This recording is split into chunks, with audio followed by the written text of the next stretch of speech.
All right, guys, welcome to Multiplying Polynomials. This is going to lead into factoring eventually, but we're going to focus on multiplying polynomials. The objectives, we want to multiply a polynomial by a monomial. So monomial is just one term, okay? So that could just be like x or 3 or 5x. That's a monomial. And then we want to solve equations involving the product of monomials and polynomials. Today we're just going to be simplifying. So multiplying polynomials, to find the product of a polynomial and a monomial, you can use the excuse me, you can use the distributive property. And you've probably worked with the distributive property before, but essentially is just like you sound like, we're going to be distributing this outside term to each one of these terms in the middle. So yeah, we're just going to go ahead and do an example. We are going to distribute this negative 3x squared to each term inside the parentheses. And I like to use these little like rainbows to indicate, okay, I got to multiply this together, I got to multiply that together, and I got to multiply the last thing together, okay? So when you do that, we're going to take this first term, this negative 3x squared, and we're going to multiply it with 7x squared. And what you get when you multiply those things together, you get a negative 21x to the fourth power.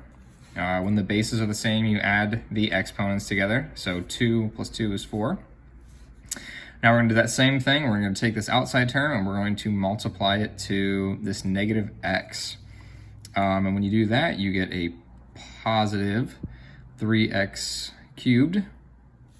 And the last one, negative 3x squared times 4. Well, that's going to be a negative 12x squared. And just an example of why we're allowed to do this, let's say I had 2 and then 3 plus 5, right? So normally what you would do is you would say, okay, well, 2 and then 3 plus 5 is 8. And then we can add these together and we get multiply, and we get 16, right? Or if we do distributing, let's see, 3 plus 5, we would take this 2 to the 3, and then we would take this 2 to the 5. So 2 times 3 is 6, plus 2 times 5 is 10, and what do you know? You get 16. You both get 16. So that is why we can distribute. That's why we're using the distributive property. So we're simplifying these terms. All right, let's look at the next example. We've got 5a squared minus 4 times negative 4a squared plus 2a minus 7. So we're going to distribute to this first term. 5 times negative 4 is going to give us negative 20. And we've got 2a squareds, which will turn into a to the fourth power. We're going to distribute to this next term. 5 times 2 gives us 10. So this will be 10a, and then we've got 2 here, and essentially 1a here, so that'll be a total of 3, or cubed.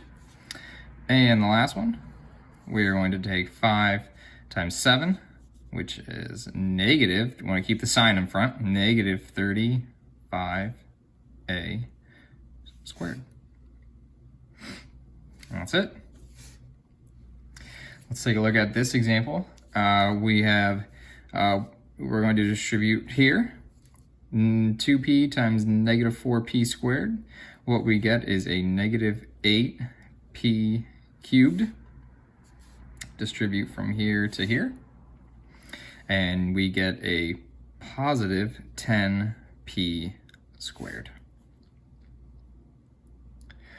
All right, and now we have another distributive property here.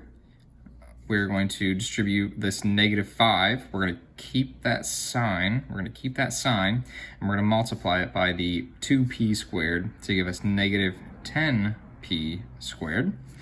Negative 5 times 20 is going to give us negative 100. And we can simplify a little more. If you notice here, let me do a different color for you. I can box these two things. I can combine these. These are like terms, so you can combine those. A positive, because they have the same base, so a positive 10p squared minus 10p squared is going to, they're just going to cancel each other out. So this is going to cancel out, and we are just left with a negative 8p cubed minus 100. So these terms cancel each other out. Perfect. All right, and the last one. The last one, we got a big one. We've got all of this equal to all of this. We're just going to take it side by side, okay? So let's distribute this first one. We'll get 10a squared. Distribute here. 2 times negative 2 is negative 4. Excuse me. And now we have another term to distribute, plus 6a squared. Distribute again, plus 18a. And then I'm just going to bring our 8 term down, plus 8. And that is going to be equal to, I'm going to distribute this term. So I get 4a squared, distribute this one, plus a, distribute here, plus 12a squared, distribute again, minus 8a, plus, and I'll bring this last term down, plus 50. All right, and let's combine some things. Let's combine like terms. So, let's write, excuse me. Oh, we're kind of cutting. Can we fit it all in? Kind of. There we go. There's a 50 over here. Now we're going to combine like terms. Combine like terms. All right, let's look at this half first. So what can I combine? Well, I can combine this and this. You always want to keep the sign that's in front of it. It's important. And I can combine this and this. And let's see what we get. 10a squared and 6a squared is going to give me 16a squared. Minus 4a and plus 18a is going to give me a positive 12a. Oh, sorry, 14, not 12.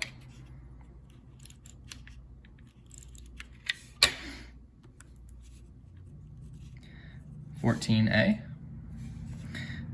plus 8, and this is going to be equal to, let's take a look at this next side. What can I combine? I can combine 4a squared and 12a squared. And I can combine this a with this negative 8a. So when we combine those, we get 16a squared. And then we get minus 7a. And bring down the plus 50. Okay. Now I just got to get all of this stuff to the other side. So let's subtract 16a squared on both sides. Subtract 16a squared. And what do you notice? What's going to happen to the 16a squareds? Well, those are going to just cancel. And what's going to happen over here? Well, they're going to cancel again.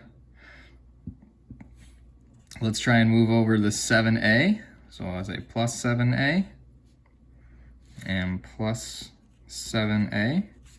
Well, negative 7a plus 7a, this side will cancel. And then what you get on this side is a 21a. And the last one, we'll do minus 50 and minus 50. So our 50s cancel. And what we're left with is a minus 42. And that is equal to 0. That's it. Actually, we can keep going with this. I guess technically we should have moved the 8 over to the other side, but that's okay. what if we do, so now let's add 42 to the other side. So we get 21a is equal to 42. And I will divide by 21 on both sides. And we get that a is equal to 2.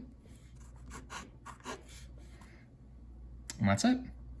If you guys have any questions, let me know. I will see you in the next video.